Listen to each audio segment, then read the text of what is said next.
What's up everybody? Really quick, we are doing a last minute trip to the States. We're going to be doing a Patreon meetup in Fort Lauderdale and one in LA. And we're also hosting a party with Chef Marcos and Elisha in LA on the 20th of December. If any of you want to come to that, I'll leave a link in the description below. And let's start this episode. Yeah, let's go. Hey guys, welcome to another episode of Parlay Revival. It had already been an unforgettable few weeks here in Vanuatu.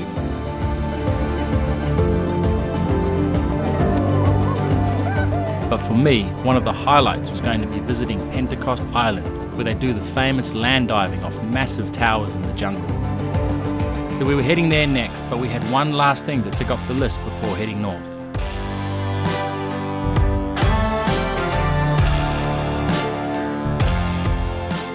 Hey guys, we're about to leave the masculine islands, but one of the highlights of things to do here is swim with the dugongs. That's a sea cow or a manatee. Apparently there's some right here, so I've just come and anchored on this little sandy shelf here, and we've heard that there are tons of them just swimming around eating the seagrass and stuff. We were swimming around somewhat aimlessly, hoping that we would even see just one dugong. But it started to feel like today wasn't going to be our day. I hope we see one after all this.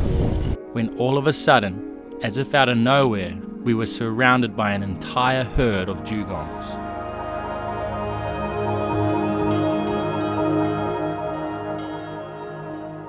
They were completely unfazed by our presence, and were just going about their business as graceful as ever. And for a solid 5 minutes or so, we got to interact with these beautiful creatures in their natural habitat. It was a memory that will last forever. Wow! Oh, there's so many! Yeah. So after that unforgettable experience, we continued sailing north through the islands of Vanuatu and had our sights firmly set on Pentecost Island. Vanuatu is still in the cyclone zone, which was fast approaching. So we couldn't spend as much time in all of these places as we would have liked. But we couldn't just sail past Pentecost. It's been on my bucket list for years to see these crazy man-made towers that people launch themselves off, which I find so fascinating. What's up guys? We have just sailed to Pentecost Island. And this is where the world famous vine bungee jump is that they do here in Vanuatu. And right behind us there is one of the towers. Apparently there's 3 towers, and we've missed the actual jumping ceremony by a few months.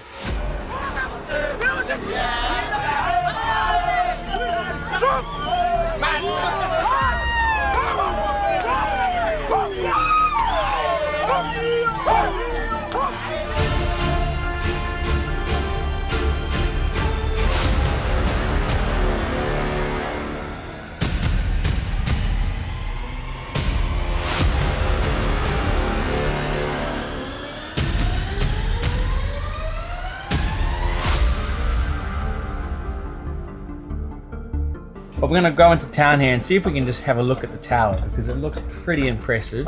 The reason they won't do it now is because the vines aren't in season, so they're a bit more brittle, I guess, and they'll snap. So you probably need quite young and strong vines. I don't know. We'll get, hopefully we meet a local that can tell us a little bit about it. But here we go. Vine jumping.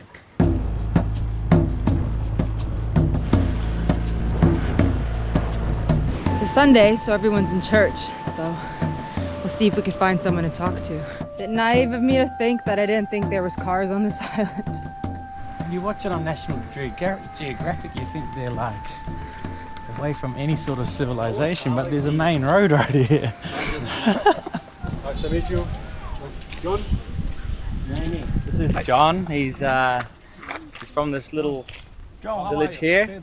What are we gonna do? We're gonna go up to the tower? Yeah. Yeah? You gonna jump?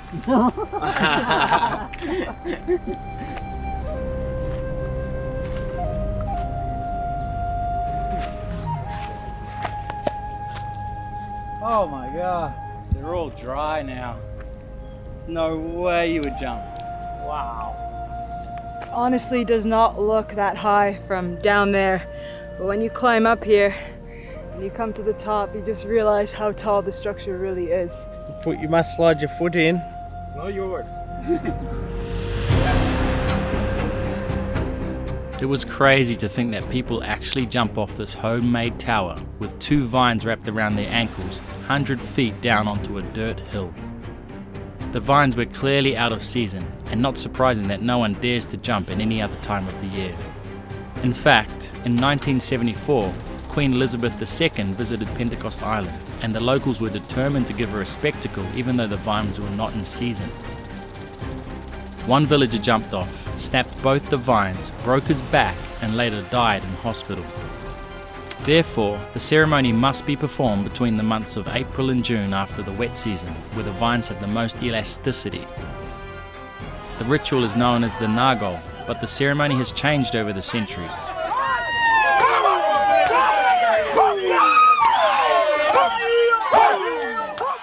It is said to have originated from a dysfunctional marriage where a hostile man was chasing his wife, who scaled a tree, tied vines around her ankles and leapt off, landing on the ground without injury. The man, however, jumped off in pursuit without vines and fell to his death, inspiring the women of Pentecost to follow suit as a sign of respect for the woman's strength and defiance. The men became increasingly uncomfortable by the risky nature of the woman leaping from heights and adopted it to be their own ritual, and today is performed as a sign of masculinity. They replaced trees with towers up to 100 feet tall, held together without a single nail or screw, which takes 30 men up to a month to build. The whole spectacle has now been turned into a tourist attraction, bringing thousands of travellers to Pentecost every year.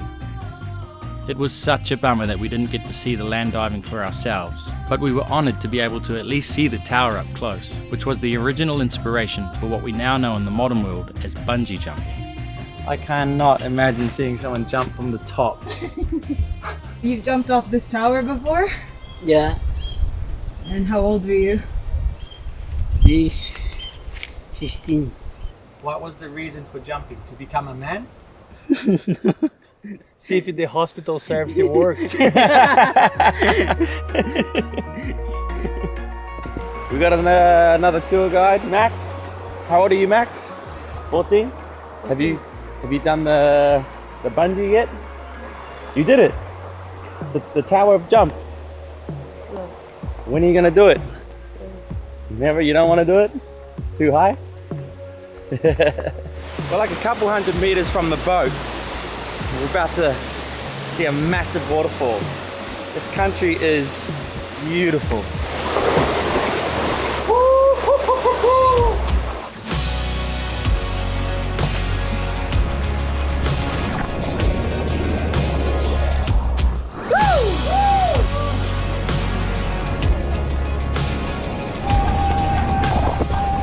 We have heard a lot of cruisers say that Vanuatu was their favourite country in the South Pacific, and we were starting to realise why. We have seen quite a lot of her untouched beauty, but were surprised when we came across a huge roadworks project funded by China along the whole coast of Pentecost Island. We saw some construction going on. We got talking to the locals, and the Chinese have come here, set up a massive camp, like a proper little village there, and the Chinese government is spending, it's got to be millions of dollars, building roads and bridges and all sorts of stuff up and down Pentecost Island here.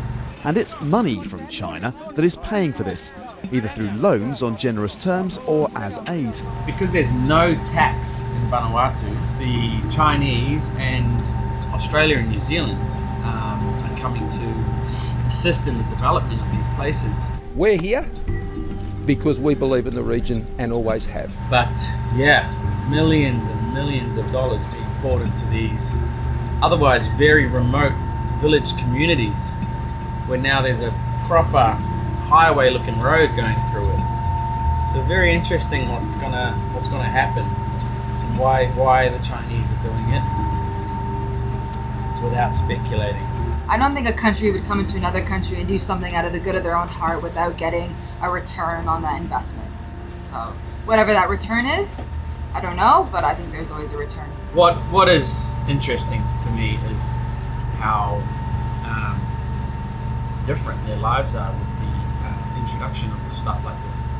Before it was just a full living off Mother Nature village. Now they have jobs and roads and cars and all these things that they didn't have before. So whether that's a good or bad thing in the long run, I don't know. I guess what I'm struggling to put into words here is that I find it a little bit difficult to believe that the villagers themselves are better off for having major roadworks placed upon them, which was actually the sentiment of a few of the locals that we spoke to about it. They are very self-sufficient in their communities, growing their own fruit and vegetables, and trading with others for things that they do not produce themselves. Even the locals actually working on the roads were saying that they would prefer not to have a highway through their village, but it was a catch-22 because it did give them some income which they had never had before. On an economic scale, much of this development will have to be repaid to China, so there are concerns that the country will be forever indebted to them for such infrastructure. There's concern too that China could own strategically important assets if Pacific Island countries are unable to pay back the debts used to build them. There are so many layers regarding the impact of modernisation, depending on whether you look at it from the villagers' perspective, who now have a highway through their land, or the politicians' argument of doing what's best for the country as a whole. And also, of course, we are happy to support aspirations of our friends when they need us to support them with votes and so on. In all honesty, there are so many sides to this coin, depending on which angle you look at it from, but it's an interesting discussion nonetheless. I'm far from an expert on such matters, so I'd be curious to hear your guys' thoughts in the comment section. Anyway, remember Nixon, the captain of the Blue Gold who shared the incredible story of how she ended up on the reef? Well, we had promised him that we would visit the village where he's from, and here we were, pulling up to Ansavari Bay, which he had claimed was the most beautiful bay in Vanuatu, and it looked like he wasn't lying.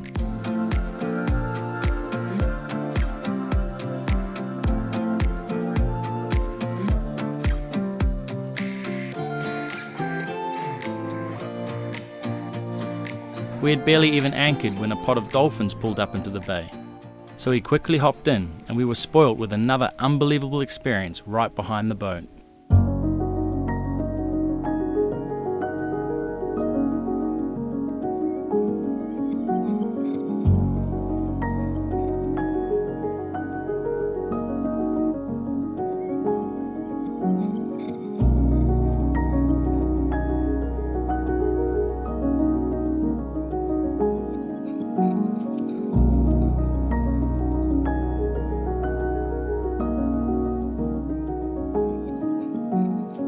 Oh my god, they're right there. They're still here, and there's two massive turtles here. Oh my gosh, I just swim with some dolphins, and then I was chasing them. I had no didn't bring my fins on, and then at some point it was like this far away from them. I was like swimming over, then it was next to me. It was, wow, look at this place. Look at this place. Oh, I love it. That was unreal. Oh man, the dolphins were just cruising through. So cool. And then I thought, okay, I'll leave them alone now. And then these two turtles came right up to me and just kind of like looked at me, swam away, and I was like, what? And then this massive barracuda came and said hello to me as well. All in the space of like 2 minutes. We were absolutely buzzing after that experience. Then some of us took the time to catch up on editing, leaving Leon and Pedro to their own devices. And in typical fashion, they were able to sniff out a good time in the form of some good quality Nivan kava. And the two little shacks that you can see in front of you are where they are making kava for us. And we're going to watch them grind it up traditionally. Nice fruits, strong ones. This way it can make you numb. The boa is in here. So this big dude is Big Willie. And Big Willie's going to show us how they wash the kava now after it's been cut up.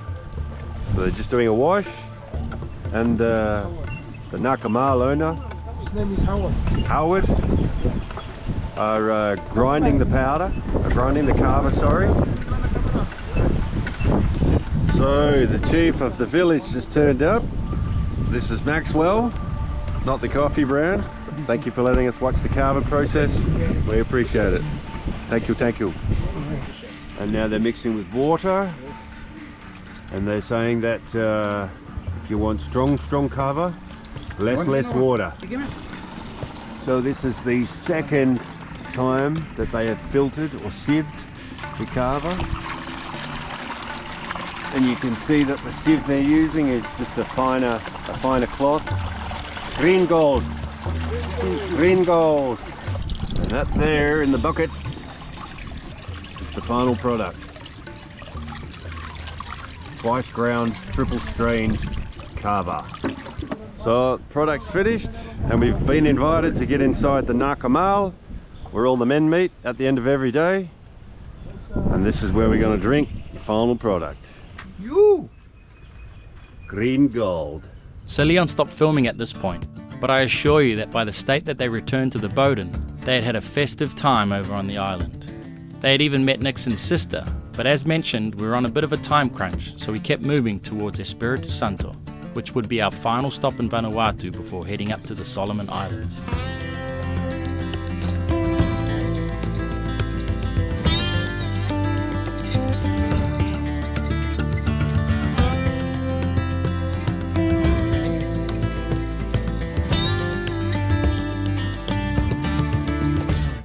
If you remember from a couple of episodes ago, this was also where Leon had bought some land sight unseen, so he was absolutely soaking it all in, as he had never even been here before. His land was in Lagoon, which was just around the corner, but a friend of ours had told us that it was imperative that we stop here, so we did just that, and got our first glimpse of Ratua Island. So we've just done a cheeky little 60-mile sail today. I reckon we averaged 7.5 knots. This place is insane.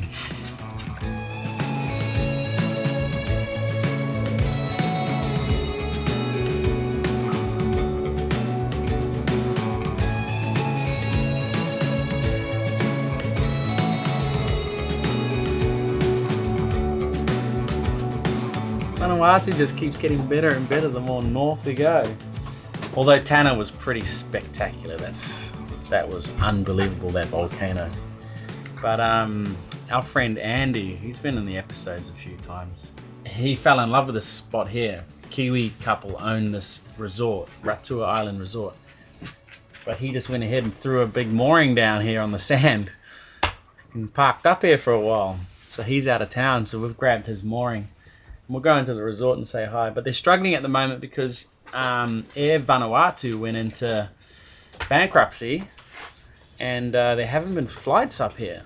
So it looks deserted right now. So maybe we'll help them out. We might have to put some money behind the bar, I'm not sure. You know, the good Samaritans that we are. I'm feeling fucking pumped. What does this place mean to you? Oh, it means a lot to me, man. Looking at this for a couple of years in pictures and now finally seeing it all come together. This isn't what my land looks like, but this is what I'm working towards eventually. I want a piece of beachfront like this. No, I just bought some land sight unseen and I didn't mind to buy as much as I did. I bought 2 blocks and then ended up buying 3 and then bought 4. But they're further north up the island. This is mind-blowing. I mean, look at the water. Look at the colour of the place. The beach, I haven't stepped foot on Santo soil. Call me crazy, I don't care. They called me crazy for years anyway. So today's crack a beer day. Or 3 or 4. Can't wait. Take a risk. You never know. I guess that's one of the reasons that we got along with Leon so well from the get-go. He's a risk taker and living life to the absolute max. This is something that I can relate to very much, as buying a hurricane-damaged boat is about as crazy as it gets in terms of boat ownership. But I took the risk in hopes that it would enable me to experience life to the fullest. And this very boat has brought us 40,000 miles across the biggest ocean in the world to be parked in front of a beach you'd only normally see on a postcard. We made our way over to the resort and were absolutely blown away by the design and architecture of the place. And it was one of the most beautiful settings I think I've ever seen. You'll have to tune in next week, same time on Sunday. The horses are going for a swim. Never seen this before.